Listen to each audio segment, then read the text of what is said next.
বিগত 25 সরকার যেভাবে আমাদের উপরে যেমন ব্যবসায়ীদের উপরে বাড়িওয়ালাদের উপরে ব্যাড ট্যাক্স এমনভাবে ধরেন চাপাইছে, এটা আমাদের ব্যবসায়ীদের জন্য বাড়িওয়ালাদের জন্য বিরাট বড় একটা পেশা। হ্যাঁ, আপনারা জেনে থাকবেন পুরান টাউনের অনেক ছোট ছোট বাড়ি আছে যারা নাকি বাড়ি ভাড়ার উপরে ডিপেন্ডেন্ট।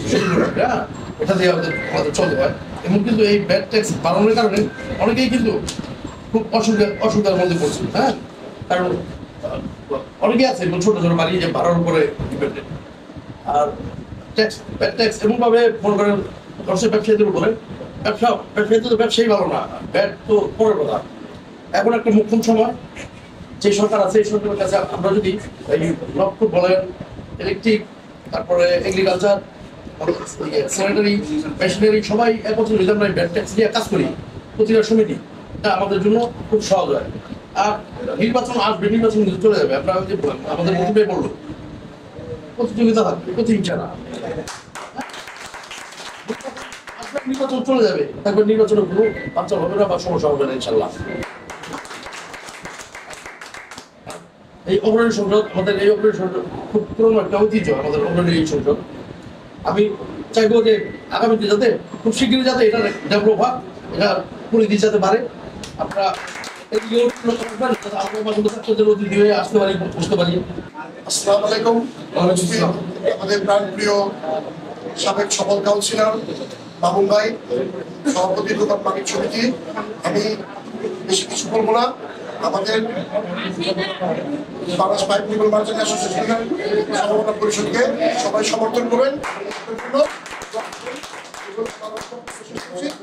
আমার যে সালে জন্ম সেই সালে এই সংসদের জন্ম 1968-এ। এখানে ঐক্য, শিক্ষা এবং প্রগতি তিনটা কথা খুবই মানে অভিভূত হয়েছে যে এরকম একটা সংগঠন, এত পুরনো একটা সংগঠন যেখানে ঐক্যের কথা বলেছে, যেখানে শিক্ষার কথা বলেছে। মামুন ভাইয়ের কথা আমি দীর্ঘদিন শুনেছি। উনি একজন খুবই চমৎকার জনপ্রিয় কমিশনার। ওনার সাথে রিসেন্টলি মিশে আমার যেটা অনুভব হয়েছে যে ওনার মতো একজন সফল কমিশনার, জনপ্রিয় কমিশনার, উনি এখন তো দোকান মালিক সমিতি, নবপুর দোকান মালিক সমিতির সভাপতি। ওনার মতো লোককে আমরা যদি অ্যাসোসিয়েশনে আমাদের সহকর্মী এবং সহযোগী হিসাবে পাই, তাহলে ওনার নেতৃত্বে আমরা অনেক কিছু করতে পারি। আমরা একটা প্যানেল সাজিয়েছি। এই প্যানেলটা আপনারা যখন আপনাদের কাছে উপস্থাপন করবো, আপনারা দেখবেন যে এটাতে পুরাটাই ব্যালেন্স করা আছে এবং আপনারা প্রত্যেক সেক্টরেই ভোট দিতে পারবেন। অতএব আমি মনে করি আপনাদের ভোট দেওয়ার জায়গাটা আমরা করে দেব। আপনারা শুধু আমাদেরকে সহযোগিতা করেন।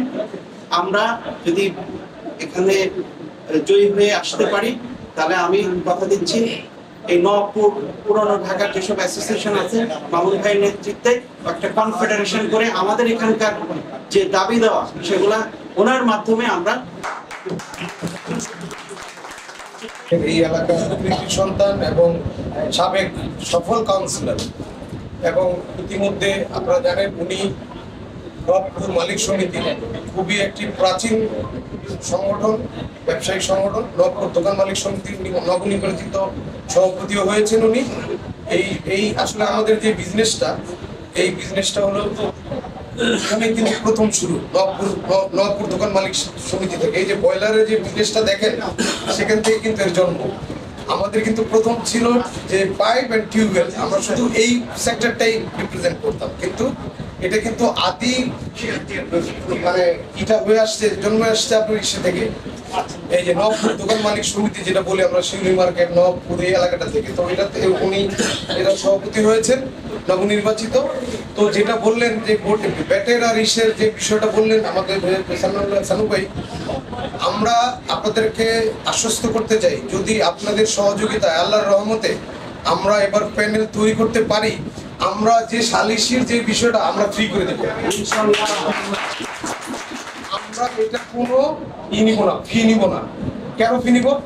আমি তো সারা বছরই আপনাকে দিচ্ছি। এটা তো সংগঠনগুলি আপনারা জানেন অরাজনৈতিক এবং অলাভজনক একটা প্রতিষ্ঠান। এটা অগ্রণী সংসদ আজকে একটা পুরান ঢাকার অনেক ঐতিহ্যবাহী সংগঠন, আপনারা জানেন।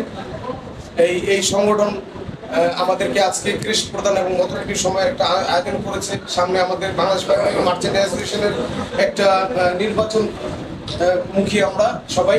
তো এখানে আসলে প্রতিযোগিতা চাই আমরা, প্রতিহিংসা না। আলহামদুলিল্লাহ আমরা সবাই আজকে এই মত বিনিময় সভায় আমরা কিভাবে আমাদের এই সমন্বয় পরিষদকে কিভাবে এগিয়ে নিয়ে যেতে পারি, কিভাবে আমরা আলোচনা করবো ইনশাআল্লাহ।